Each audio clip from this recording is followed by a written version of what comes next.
오늘 저는 읽으신 본문의 말씀을 가지고 보이지 않고 들리지 않고 잡히지 않아도, 보이지 않고 들리지 않고 잡히지 않아도, 이와 같은 제목을 가지고 함께 말씀을 나눠보고자 합니다.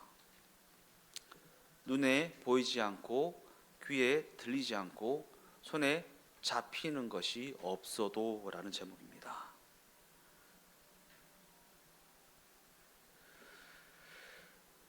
이스라엘은 나그네가 되어서 애굽 땅에서 종이 되어 살아가지만, 그럼에도 그들은 계속해서 생육하고 번성하였습니다.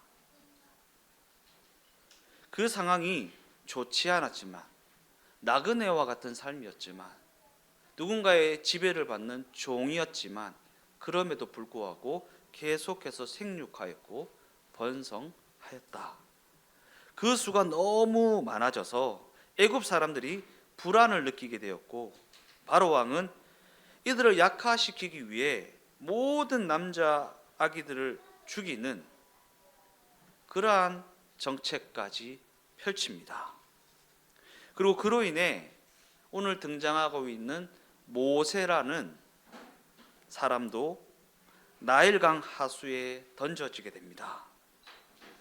그런데 바로 왕이 하나님의 백성들을 헤아려 했던 그 정책은 아이러니하게도 모세를 구하는 도구가 되어지고 이스라엘이 구원을 받는 도구가 되어졌습니다. 바로 왕이 하나님의 백성을 약화시키기 위해서 펼쳤던 그 정책이 모세를 구하는 도구가 되어지고 이스라엘이 구원을 받는 도구가 되어졌다. 즉 모세는 버려졌던 그 나일강을 통해 오히려 구원함을 얻어 살아나게 됩니다. 바로 왕이 펼친 그 정책이 오히려 이스라엘의 구원자를 준비시키는 통로가 되어졌다라는 것입니다. 바로 왕은 억압하기 위해서, 약화시키기 위해서 그 정책을 펼쳤는데, 그 정책이 오히려 이스라엘의 구원자를 세우는, 이스라엘이 구원받게 되는 시초가 되는 일이 되어졌다라는 것입니다. 그런데 바로 왕이 펼쳤던 그 정책은 피해 당사자였던 이스라엘의 반격에 의해 좌절된 것이 아니라 바로 왕의 같은 식구였던 그의 공주에 의해 실패하게 됩니다. 그리고 모세는 애굽에서 자라게 되지만 결과적으로는 이스라엘의 지도자로 세워지게 됩니다. 바로 왕이 이스라엘을 억압하고 이스라엘의 희망을 좌절시키려고 시도한 그 핍박이 오히려 모세라는 지도자가 가장 좋은 교육을 받을 수 있는 환경을 만들어 주었다라는 것입니다. 그리고 이러한 이야기가 출애굽기 시작에 역설적인 내용으로 등장하고 있는 것입니다. 바로 왕은 그저 핍박하였고 억압하였고 약화시키려고 했지만, 그러한 것들이 결과적으로는 하나님의 일을 이루는 도구가 되어졌다라는 것입니다.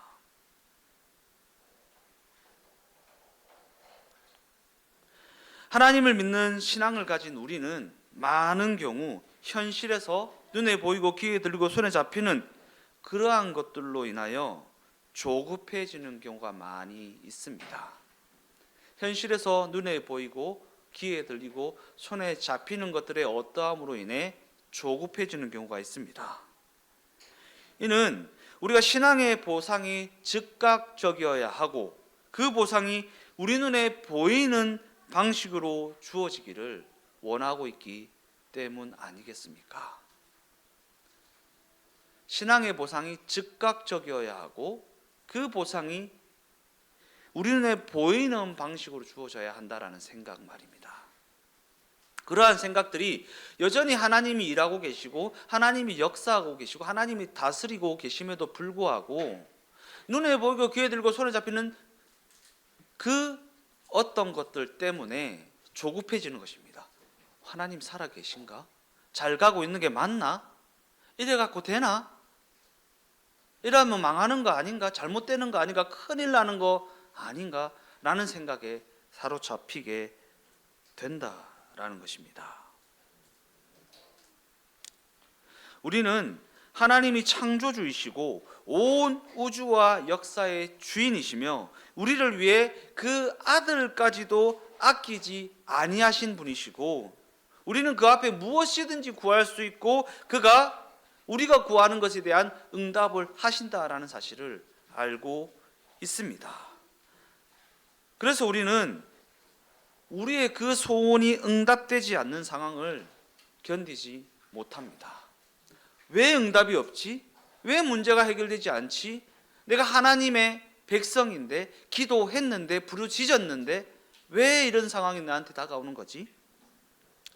하나님이 왜 내 기도에 응답하지 아니하시는지, 하나님이 왜 이러한 사망의 음침한 골짜기를 지나게 하시는지에 대해 깊은 의문을 가지고 있고 때때로 우리는 그로 인해 큰 상처를 받기도 합니다. 왜 하나님이 나를 미워하실까라고 생각합니다. 다른 사람들은 저렇게 기도 응답받아서 평탄하게 문제없이 잘 사는데 왜 나는 이렇게 사망의 음침한 골짜기를 지나야 하는 것인가? 그러나 중요한 사실은 하나님이 우리를 구원하셔서 하나님께서 원래 의도하신 일을 우리에게 이루시는 것은 우리가 직면하고 있는 그 현실에서입니다. 뜬구름 잡는 얘기 아니고요. 우리가 직면하고 있는 그 현실에서 하나님이 우리에게 의도하신 일들을 이루어 가신다라는 것입니다. 그러기에 우리는 자신의 간절함이나 자신의 소원이라는 관점에서 원하는 결과가 주어지지 않는 것에 대한 조급함이나 불신앙을 내려놓을 수 있어야 한다라는 것입니다. 자신의 간절함, 자신의 소원이라는 관점에서 원하는 결과가 주어지지 않는 것에 대한 조급함이나 불신앙을 내려놓을 수 있어야 한다. 눈에 보이고 귀에 들고 손에 잡히는 상황과 환경과 여건이 내가 원하는 대로 흘러가지 않는다고 해서 조급해하거나 하나님에 대한 불신앙을 가져서는 안 된다라는 것입니다. 이 이야기를 성경이 말씀하는 대로 하자면 바로 왕이 이스라엘을 죽이려고 덤벼봤자 안 되는 정도가 아니라 그 방법 때문에 자기가 죽고 그로 인해 하나님의 뜻이 성취되고 이스라엘은 승리합니다. 우리의 현실이 암울하고 고달프고 고통스럽다 하더라도 그 일은 사탄 마귀를 심판하는 도구가 되어지고 하나님의 뜻이 이루어지는 통로가 되어지고 우리는 결과적으로 승리하여서 하나님이 의도하신 자리에 이르게 될 것입니다. 물론 우리가 생각하기에는 이스라엘 백성들이 금식하며 기도했더니 바로가 역병에 걸려서 죽고 이스라엘이 투표를 해서 모세를 바로로 추대하고 바로로 추대된 모세가 애굽 사람들을 다 처단하는 것으로 끝이 나야 뭔가 아름다워 보이지 않습니까? 그죠? 우리 생각에는 그렇습니다. 우리 생각에는.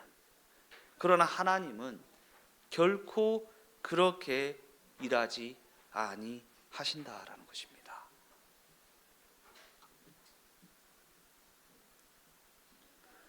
출애굽기는 지금 하나님이 그렇게 일하지 아니하셨다고 해서 하나님의 일이 실패하거나 하나님의 백성들이 받아야 할 복이 손해를 보지 아니하였음을 이야기하고 있는 것입니다. 바로가 이스라엘 백성들을 약화시키기 위해서 남자아이들 다 죽이는 정책을 펼치고 더 고단하게 하고 더 고달프게 하고 더 고통스럽게 하였음에도 불구하고 하나님이 일이 실패하였는가? 그렇지 않다. 하나님이 백성들이 받아야 할 그 구원의 복이 실패하였는가? 결코 그렇지 않다. 그 얘기를 하고 있는 것입니다. 하나님은 아직까지 이 일에 있어서 전면에 등장하지 아니하십니다. 모세에게도 나타나지 아니하셨습니다. 고통받는 이스라엘에게도 징조를 보여주지 아니하였습니다. 그러나 하나님은 분명 그 상황 속에서도 일하고 계시지 않습니까? 모세에게도 나타나지 않는 상황입니다. 이스라엘 백성들에게도 뭔가 징조를 보이지 아니하셨습니다. 여전히 남자 아이들은 강물에 버려지고 있고 이스라엘의 노역은 점점 더 심해지고 있고 바로의 히스테리는 극에 달하고 있습니다. 하나님이 계시지 않는 것 같습니다. 하나님이 일하고 계시지 않는 것 같습니다. 그러나 그럼에도 불구하고 하나님은 분명 그 상황 속에서 당신의 일을 이루어가고 계시며 여전히 일하고 계시다. 그리고 이것이 바로 우리가 기억해야 할 신자들이 직면하여 있는 현실에 대한 이해여야 한다는 거예요. 신자들이 직면하고 있는 현실에 대한 이해. 안 계신 것 같고 안 보이고 안 들리고 안 잡히는데 하나님은 여전히 일하고 계시며 당신이 뜻하신 그 선하신 일들을 이루어가고 계시다. 열왕기상 19장을 보면 엘리야의 이야기가 기록되어 있습니다. 이 이야기의 역사적 배경은 이스라엘이 북왕조와 남왕조로 나누어져 있던 때입니다. 우리가 잘 알다시피 북왕조 이스라엘은 하나님을 믿지 아니하였습니다. 계속해서 우상을 섬기는 악한 왕만 세워지고 그로 인해 백성들도 우상을 섬기게 됩니다. 그리고 하나님은 아합 왕 때에 3년 반 동안이나 그들에게 비를 주지 아니하셨고 그들은 그로 인해 가뭄으로 고생을 하게 됩니다. 그러한 상황 속에서 하나님의 종 엘리야가 아합 왕과 백성들 앞에서 참신이 누구인가를 증명하는 싸움을 하게 됩니다. 갈멜산에서 홀로 하나님 편에 선 엘리야가 제단에 제물을 놓고 바알과 아세라를 섬기는 거짓 제사장들과 어느 신이 진정으로 예물을 받으시는 참 신인지를 증명하는 대결을 하게 됩니다. 그리고 우리가 잘 알다시피 엘리야는 결국 하나님의 하나님 되심을 증명하게 되고 그 자리에 모여있던 백성들이 그 거짓 선지자들을 다 잡아 죽이는 일이 벌어지게 됩니다. 그리고 아합 왕이 그 일 끝에 마차를 타고 갈멜산에서 사마리아 궁으로 돌아가는 길에 3년 반 동안이나 오지 않던 비가 내립니다. 이에 엘리야가 승리의 환희 속에 아합의 마차 앞으로 뛰어 들어갑니다. 엘리야는 지금 하나님이 당신의 공의로우심을 선포하시고 모든 반대 세력을 꺾고 당신의 나라를 회복하여서 그의 백성을 이제 위로하실 것이라는 그 소망을 가지고 뛰어 들어가는 것입니다. 그러한 기대를 가지고 아합의 마차 앞에, 아합 왕의 마차 앞에 뛰어 들어가는 것입니다. 그런데 실제적 권세를 잡고 있던 아합의 부인 이세벨이 살기가 등등하여서 엘리야를 죽여버리겠다고 협박을 합니다. 이에 엘리야는 두려워 떨며 거기로부터 도망하여 호렙산 굴 속으로 숨어버립니다. 모든 백성이 하나님의 하나님 되심을 확인하였습니다. 우상을 숭배하는 일에 앞장섰던 거짓 제사장들이 죽임을 당하였습니다. 그리고 3년 반 동안이나 오지 않던 비까지 내리고 있습니다. 그런데 그럼에도 불구하고 북왕조 이스라엘은 전혀 바뀌고 있지 않습니다. 하나님의 하나님 되심을 확인하였고 거짓 선지자들이 다 죽임을 당하였고 3년 반 동안이나 오지 않던 비도 내리고 있습니다. 그럼에도 불구하고 북왕조 이스라엘은 바뀌지 않습니다. 열왕기상 19장 9절에서 10절까지의 말씀을 읽어보겠습니다.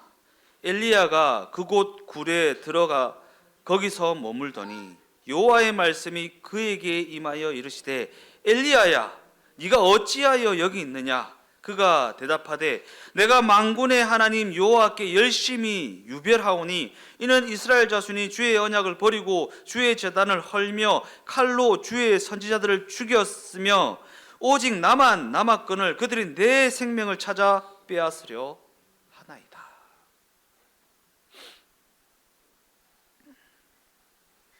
내가 만군의 여호와 하나님에 대한 열심히 유별하여서 이렇게까지 하였는데 저들이 나를 죽이려고 협박해서 내가 이 굴에 숨어서 지내고 있습니다 라는 말 아니겠습니까? 그리고 엘리야의 이와 같은 불만은 우리의 불만과 다르지 않지 않습니까? 그 불만이 어떠한 불만입니까? 하나님이 온 천하의 주인이시고 우리가 그 온 천하의 주인 되시 하나님 편에 서 있는데 우리는 왜 여전히 고단하게 살아가야 하는 것입니까?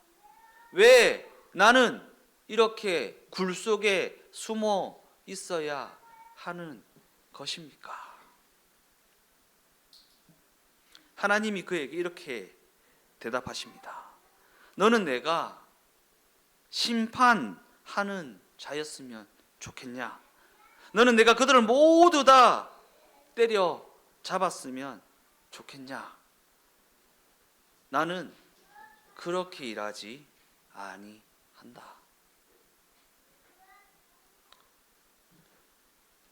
열왕기상 19장 15절에서 16절까지의 말씀입니다.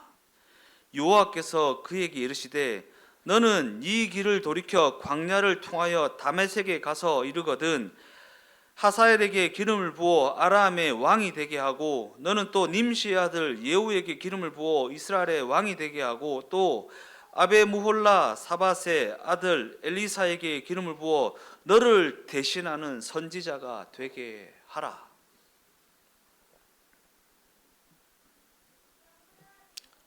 하나님의 나라를 완성하며 하나님의 공의로운 통치를 실현하며 모든 사람들이 하나님을 섬기는 그의 나라를 이루어가야 할 이 시급한 때에 하나님은 지금 가서 아람 왕을 세우고 그 정권을 연장시키라는 명령을 하고 계시다라는 것입니다.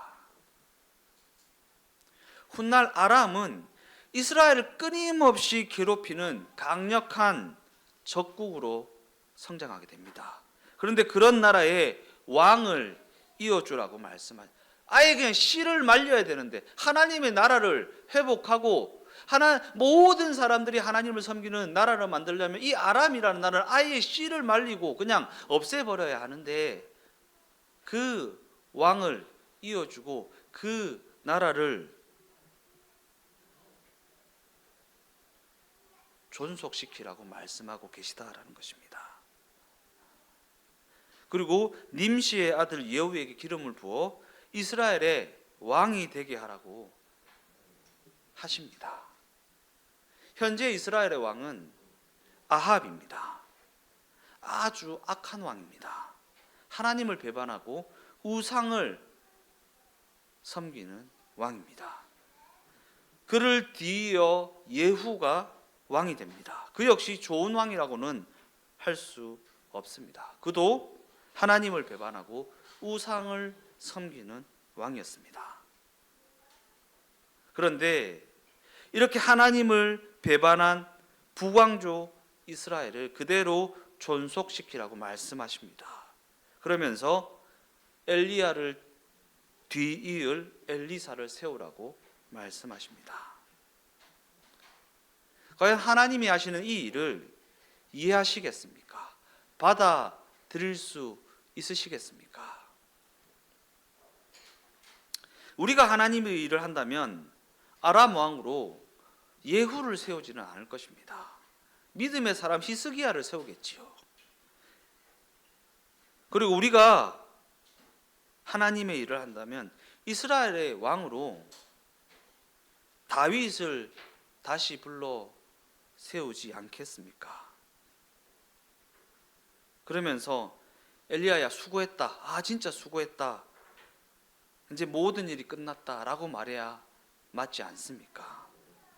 그러나 하나님은 결코 그렇게 일하지 아니하신다라는 것입니다. 왜냐하면 하나님의 나라와 그가 의도하신 일은 그저 훌륭한 사람을 통해서만 성취되는 것이 아니기 때문입니다. 하나님의 나라와 하나님의 일은 훌륭한 사람을 통해서만 성취되는 것이 아니다. 오히려 산파들과 같이 무명하고 이름 없고 힘 없고 권력 없는 자들을 통해 이루어지는 경우가 더 많이 있습니다. 왜 그렇게 하십니까?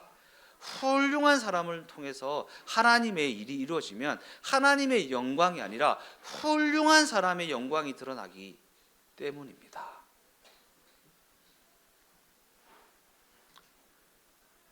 그래서 극악무도한 네로, 스탈린, 히틀러가 통치를 한다 해도 하나님의 일은 결코 실패하지 아니하며 그 약속은 반드시 이루어집니다. 훌륭한 사람이 아니라 극악무도한 네로, 스탈린, 히틀러가 통치를 한다 해도 말입니다. 결론적으로 이 땅에서의 삶에서 우리가 해야 하는 것은 우리가 믿는 하나님이 온 천하를 주관하시고 그 약속을 이루시되 우리가 측량할 수 없는 지혜와 능력으로 당신의 모든 성도를 만족하게 하시며 그분이 지으신 세상과 그 역사를 의로우시고 자비로우시고 그 공의로우심으로 결국에는 지켜내시는 하나님이심을 기억하는 일입니다. 기억하는 일이요. 뭐 대단한 일을 하라는 것이 아닙니다. 하나님이 눈에 보이지 않고 귀에 들리지 않고 손에 잡히지 않지만 그럼에도 불구하고 일하고 계시며 우리가 알지 못하는 크고 비밀한 일들을 이루어가고 계시며 결국에는 당신께서 영광을 받으심으로 말미암아 그 목적하신 일들을 완성하고야 마신다. 그러니까 뭔가 불만스럽고 우리 눈에 증거가 보이지 아니한다 하여도 하나님은 신실함으로 일하고 계시며 우리를 지키고 계시다라는 사실을 잊지 마십시오. 눈에 보이고 귀에 들고 손에 잡히는 상황과 환경과 여건이 어떠하다 해도 하나님은 여전히 그 신실하심으로 일하고 계시며 우리를 지키고 계시며 당신께서 의도한 그 선하신 일들을 이루어내시고야 마신다라는 사실을 마음에 새기고 살아가는 우리가 되어지기를 예수님의 이름으로 축원드립니다. 그리고 성경은 이것이 바로 성도의 믿음이라고 말하고 있다라는 사실을 잊지 마십시오.